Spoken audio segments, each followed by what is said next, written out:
रामकृष्ण हरी माझ्या मित्र आणि मैत्रिणींनो, कन्या राशीसाठी मार्च 2026चा जो महिना आहे ना, तो फक्त तुमच्यासाठीच आहे. कारण वेळ तुमची आलेली आहे. का असं म्हणत आहे तर आतापर्यंत सगळं काही तुम्ही शांतपणे पाहत आलेला आहात, अनुभव घेत आलेला आहात. आता वेळ ही तुमची आलेली आहे. मार्च महिना सुरू होतो ना होतो तोपर्यंतच एखादा अचानक मेसेज, एक फोन कॉल किंवा एक निर्णय तुमच्या समोर अचानकपणे येणार आहे. तुम्ही नेहमी शांत असता, निरीक्षक असता, पण आता असं काही घडणार आहे की त्यामुळे तुम्हाला स्वतःलाच पुश करावं लागणार आहे, पुढे यावं लागणार आहे आणि निर्णय घ्यावा लागणार आहे. कन्या राशीचा स्वामी आहे बुध आणि बुध म्हणजे बुद्धी, विश्लेषण आणि गणित. आणि या महिन्यामध्ये बुध तुम्हाला आर्थिक, व्यावसायिक आणि नातेसंबंधांमध्ये मोठी हालचाल घडविणार आहे. परंतु प्रश्न एकच आहे आणि तो म्हणजे तुम्ही फक्त विचार करणार आहात का कृतीही करणार? मार्च महिना तुमच्यासाठी फायनान्शियल टर्निंग पॉइंट ठरू शकतो. लक्षात ठेवा, आर्थिकदृष्ट्या हा महिना खूपच सुंदर आहे. टर्निंग पॉइंट घडविणारा हा महिना आहे. 1 ते 6 मार्च दरम्यान अचानक एखादा खर्च येईल. मग ते खर्च घराशी संबंधात असू दे किंवा आरोग्याशी निगडीत असू दे किंवा कुटुंबातील व्यक्तींशी निगडीत असू दे, खर्च येणार आहे. तुम्हाला त्यामुळे क्षणभर तणाव पण येईल. परंतु थांबा, पुढे काय होणार आहे? 8 ते 16 मार्च दरम्यान तुम्हाला एक नवीन आर्थिक संधी मिळणार आहे. फ्रीलान्सिंग काम असेल किंवा एखादा साईड इन्कम असणार आहे किंवा जर तुम्ही व्यवसाय करत असाल तर तिथे एखादा नवीन प्रोजेक्ट तुम्हाला मिळेल किंवा एक तुमचं कामाव्यतिरिक्त एखादा नवीन प्रोजेक्ट मिळू शकतं, कमिशन मिळू शकतं. ह्या सगळ्या गोष्टींमधून तुमचे सगळे आर्थिक अडचणी दूर होतील, खर्च आटोक्यामध्ये येतील. 21 मार्च नंतर तुम्ही तुमच्या जीवनामध्ये एक मोठा आर्थिक निर्णय घेण्याची शक्यता पण दिसत आहे आणि त्या निर्णयामुळे पुढील एका वर्षामध्ये किंवा पुढील काही वर्षांसाठीचे काही चांगले परिणाम पण तुम्हाला पाहायला मिळतील. तो मोठा आर्थिक निर्णय एखादी गुंतवणूक असेल, एखादी प्रॉपर्टी खरेदी असणार आहे किंवा एखाद्या बिझनेसमध्ये तुम्ही इन्व्हॉल्व करणार आहात पैसे किंवा लॉंग बेनिफिटसाठी तुम्ही एखाद्या ठिकाणी इन्व्हेस्ट पण करू शकतात. म्हटल्याप्रमाणे आत्ता जो तुम्ही आर्थिक निर्णय घेणार आहे ते पुढील 6 महिने किंवा 1 वर्षासाठी तुम्हाला भरपूर आर्थिक लाभ मिळवून देणार आहे. परंतु एक गोष्ट तुम्ही लक्षात ठेवा, तुम्ही नेहमी सेफ खेळत असता, परंतु यावेळी तुम्हाला थोडीशी रिस्क घ्यावी लागणार आहे. परंतु ती रिस्क पण तुम्ही विचारपूर्वक घेणं महत्त्वाचं आहे. मार्चमध्ये 2 वेळा तुम्हाला असं वाटेल किंवा अशा गोष्टींचा तुमचा सामना होणार आहे की त्यावेळेस तुम्हाला असं काहीतरी वेगळं तुमच्या मनामध्ये विचार येणार आहे आणि ते विचार म्हणजे मी इतकं करत आहे इतरांसाठी, परंतु माझा विचार कोण करतं का? आणि इथेच एक सस्पेन्स आहे मोठा, कारण या महिन्यामध्ये परिस्थिती अशी बनणार आहे की सगळे तुमच्या आसपासमधील लोक, भोवतालची लोक फक्त आणि फक्त तुमचाच विचार करणार आहेत. 10 आणि 19 मार्चला विशेष करून भावनिक निर्णय घेणे टाळा. कोणताही वाद जिंकण्यापेक्षा शांतता जिंकणं हे कितीही वेळा महत्त्वाचं आहे. नोकरी करणाऱ्यांसाठी आश्चर्याचा धक्का बसणाऱ्या काही गोष्टी घडतील. अचानकपणे नवीन आव्हाने समोर येतील, नवीन जबाबदारी तुमच्या अंगावर पडणार आहे आणि तुमच्या नकळत तुमच्या अंगावर एखादं लिडरशिप म्हणा किंवा एखादं प्रोजेक्टचं नेतृत्व करण्याची संधी तुमच्या अंगावर सहजतेने टाकणार आहेत. ऑफिसमध्ये काही बदल होऊ शकतात आणि वरिष्ठांकडून तुमचं भरभरून कौतुकही होईल. परंतु 15 मार्च नंतर वाद टाळा. ऑफिसमध्ये जर काही गॉसिप चालू असतील निगेटिव्हली तर त्यामध्ये इन्व्हॉल्व होऊ नका, कारण नुकसान तुमचंच आहे. तुम्ही जर आत्ता शांत राहिलात तर एप्रिलमध्ये नक्कीच प्रमोशनचे चान्सेस खूप दाट दिसत आहेत. व्यावसायिक वर्गासाठी मात्र आनंदाची बातमी आहे, कारण या महिन्यामध्ये तुमचे व्यवहार जास्त होतील किंवा वाढतील. व्यवहार वाढले त्याच्यामुळे आर्थिक लाभ नक्कीच वाढणार आहेत. भरपूर आर्थिक लाभ तुम्ही कमवणार आहात. 9 ते 14 मार्च दरम्यान नवीन ग्राहक, नवीन क्लायंट्स तुम्हाला येतील. 22 ते 28 मार्च दरम्यान मोठे करार तुम्ही करणार आहात. एक रिस्क तुम्ही घेणार आहात. परंतु हे सर्व करत असताना कागदपत्रे पुन्हा तुम्हाला नीट तपासायची आहेत. अंधविश्वास कोणावरही ठेवू नका. जर तुम्ही भागीदारीमध्ये एखादा व्यवसाय करत आहात तर थोडंसं सावधतेने म्हणजे सध्या तुम्हाला कोणतेही निर्णय घ्यायची गरज आहे, कारण वाद होण्याची दाट शक्यता आहे.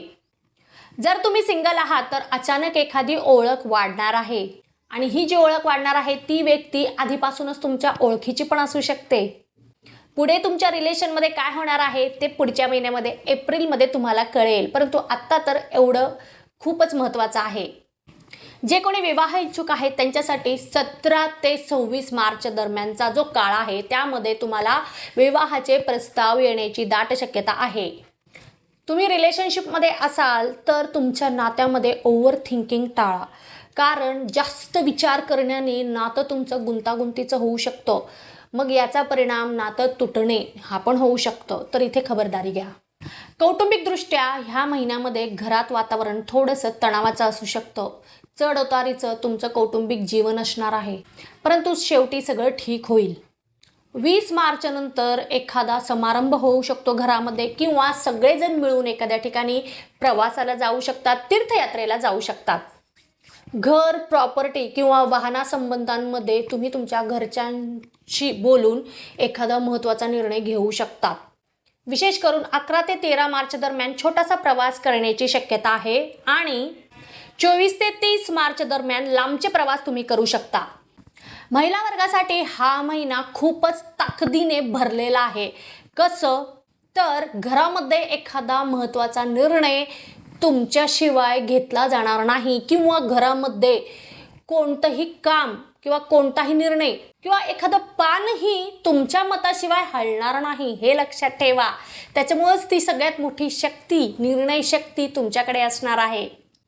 तुमच्या घरामध्ये एखादा शुभ समारंभ होण्याची शक्यता आहे. सोबतच साखरपुडा असेल किंवा एखादं धार्मिक कार्य घडू शकेल, मग त्याची संपूर्ण जबाबदारी ही तुमच्यावर असणार आहे. आरोग्याची काळजी घ्या, कारण पोट असेल, त्वचा असेल आणि थकवा या गोष्टींचा तुम्हाला त्रास होईल.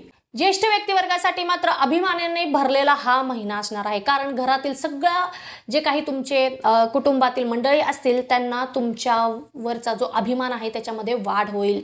तुमचं खूप कौतुक वाटेल, कारण तुम्ही काहीतरी असं कार्य करणार आहात या महिन्यामध्ये की जेणेकरून तुमचं जे काही एक स्थान आहे ते अजून कौतुकाने भरलेलं असणार आहे, अजून आदराने भरलेलं असणार आहे. या महिन्यामध्ये तुमच्या सल्ल्याला वजन मिळणार आहे. 18 ते 25 मार्च दरम्यान तुमच्या घरामध्ये एखादा महत्त्वाचा निर्णय घेतला जाईल आणि तो फक्त आणि फक्त तुमच्या सल्ल्यामुळे योग्य दिशेला जाणार आहे. विद्यार्थी वर्गाला मात्र हा महिना एकाग्रतेने भरलेला पण आहे, परंतु मन कधी कधी चलबिचल होण्याची शक्यता आहे किंवा अस्थिर होण्याची शक्यता आहे. 12 ते 20 मार्च मध्ये अभ्यासासाठी खूप जास्त प्रयत्न करा, कारण कॉन्सन्ट्रेशन वाढेल. जे काही तुम्ही अभ्यास कराल ते लक्षात राहील. जे कोणी स्पर्धा परीक्षेसाठी प्रयत्न करत आहे तर तुमच्यासाठी हा महिना सकारात्मक संकेत देणारा आहे. टेक्निकल आणि अकाउंटिंग क्षेत्रामध्ये जे कोणी विद्यार्थी अभ्यास करत आहेत तर त्यांच्यासाठी हा महिना खूपच चांगले परिणाम देणारा आहे, विशेष लाभ मिळवून देणारा आहे. या महिन्यामध्ये तुम्हाला ओव्हर थिंकिंग टाळायची आहे आणि विशेष करून मोबाईल टाळायचा आहे, तरच ह्या सगळ्या गोष्टी तुम्ही अचीव कराल. 10, 15 आणि 19 या तारखा लक्षात ठेवा, या तुमच्यासाठी प्रतिकूल आहेत.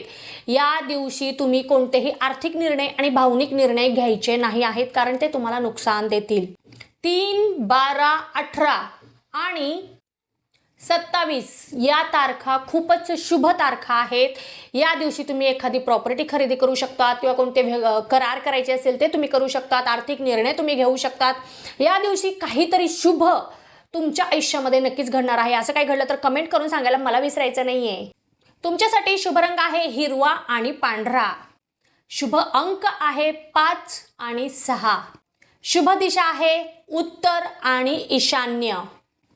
तर तुम्ही तुमच्या जीवनामध्ये नेहमी शांत राहत असतात आणि सगळ्यांच्या भल्याचा विचार करत असता आणि या महिन्यात पण तुम्ही असंच काहीतरी करणार आहात. परंतु मार्च 2026 तुम्हाला सांगत आहे की आता तरी स्वतःसाठी उभा राहा. हा महिना तुमच्या निर्णयांचा महिना आहे. तुम्ही जर या महिन्यामध्ये एखादं योग्य पाऊल उचललात तरच तुम्हाला पुढील 6 महिन्यामध्ये तुमच्या मनासारखे परिणाम मिळू शकतात. आता तरी जागे व्हा, स्वतःसाठी स्टँड घ्यायला शिका आणि चांगले निर्णय घ्या तुमच्या जीवनामध्ये. जर तुम्हाला माझी ही माहिती आवडली असेल तर लगेच चॅनलला सबस्क्राईब करा, व्हिडिओला लाईक करा आणि जास्तीत जास्त लोकांपर्यंत व्हिडिओ शेअर करा. आणि यामधील कोणती गोष्ट नेमकी तुम्ही अनुभवणार आहात ती गोष्ट तुम्ही मला कमेंटमध्ये जरूर सांगायची आहे, कारण त्यामुळे आपण राहणार आहोत कनेक्टेड. आता आपण भेटणार आहोत पुढच्या व्हिडिओमध्ये. तोपर्यंत ओम नमः शिवाय, हर हर महादेव.